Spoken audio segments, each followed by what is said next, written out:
Hey, welcome to this video. In here, I'm going to go over regression, or simply Unit 2 stuff for AP Stats. And this is review session number 2 for AP Stats, help you to prepare your AP exam on May.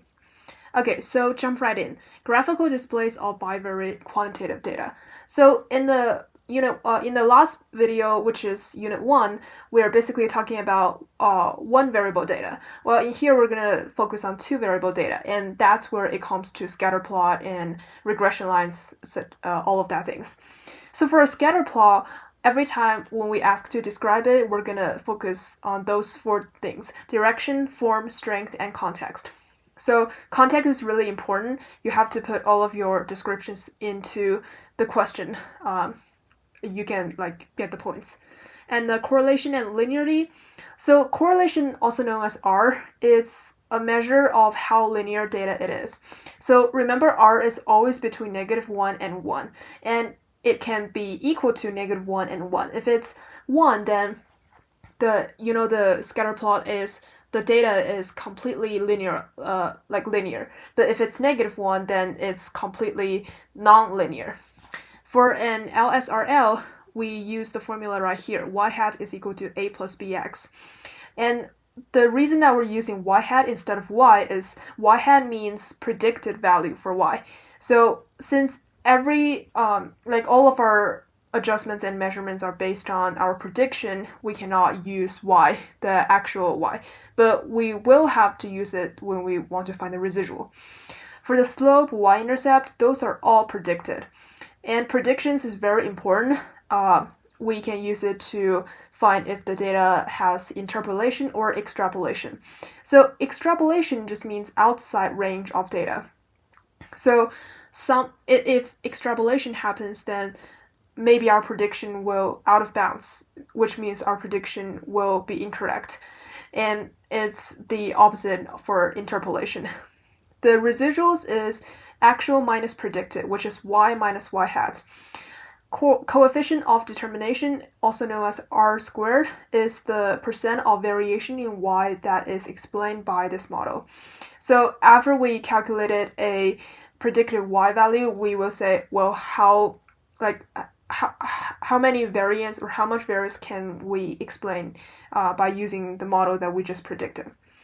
Okay, so moving on to outlier versus influential point. There are a couple influential point right here, which is leverage point, outlier in terms of x. Influential point is changes to line. And the outlier means outlier in terms of the residuals. So here is a graph for help you to differentiate those 3 points. For leverage point, since it is an outlier in terms of x, if you can see that here is a relative straight line for the data, but here is the dot right here. This will be considered as a leverage point because it's out of the x bound. For an influential point, this is the changes to line. So for example, if I put a green dots right here, then the whole curve will kind of flip more straightforward a little bit, flip a little bit upper, I mean. So it will change the whole direction or the whole shape of the graph. So that's how an influential point plays a role. And an outlier, it just means an outlier in terms of residuals. So if there's a point on the graph that is pretty far from y or x, or both y and x, then it's considered to be an outlier. For a residual plot, make sure you know how to graph it. For the x-axis, it's always your x values. For the y-axis, this is your residuals. And basically, you will graph it on your calculator, and we want completely randomness. So we don't want any shapes occurred in a residual plot for us to determine if the data are linear or not. If it's not random, for example, if it has a quadratic shape or something, then we know that maybe the data like LSRL is not good for this model. We have to switch it to a power equation or something like that. Yeah, another example for a non-randomness residual will be a fan shape. So if all of the data are stretching out, like forming a two triangle up and bottom, then it's a fan shape. And be able to reading a computer printout is also pretty useful. I have my previous videos teach you how to read a computer printout, and we also went over a lot of exercises, so feel free to check that out. Also, take a look at those transformations to achieve linearity. So that's how the situation that I just talked about in here, which if we don't have a random residual plot, means our LSRL does not work for this model, so we have to switch to another model. Well, what are the options? First, exponential regression. So x versus log y. And this is our formula, like y hat equal to a times b to the x. And the power regression is log x versus log y. And y hat is equal to a times x to the bth power. So be able to see the difference between these two. Like for an exponential, your variable is always on your exponent. Well, for a power regression, your exponent is your b value, but your base value is your variable. For a quadratic regression, even though we don't use it a lot, but it's not a bad idea to see how it looks like. So y hat equal to a plus bx plus cx to the square, to the second power, I mean. Okay, so how do we know the model works? Well, we have to check two things. First, the residual plot. Is it random? And is it the data, like the points up and below x-axis approximately the same value? Also, we have to check r squared. So r squared, basically it will have a value. If it's in percentage, then it's between 0 to 100. If it's from 0 to 1, then if it's a decimal value, then it's from 0 to 1. So we want our squared value to be as high as possible. So if it's like 99.9%, then we are pretty sure the r squared works.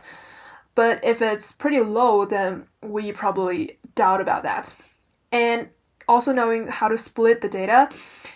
If there is suddenly a shape changes or a pattern change for your data, then we probably have to split the data into two parts and using two models to examining them on. So for example, in here, we may just use an LSRL to fit the curve because it's clearly a straight line. But in here, maybe it has some curve occur, so we have to switch to exponential regression or power regression, just based on the situation. And exploring categorical data, we have two-way tables for us to choose, and conditional percentage, also Simpson's paradox. So remind you how Simpson paradox is. So for example, if we have two groups of examinations for the data, two data clearly both showing a upward increasing pattern.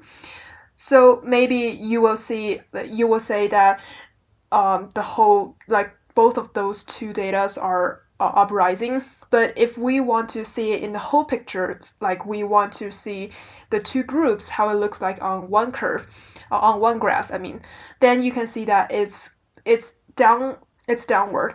So it's not the same as our prediction at the beginning. So that's how a Simpson paradox works. It all based on how you look at the data.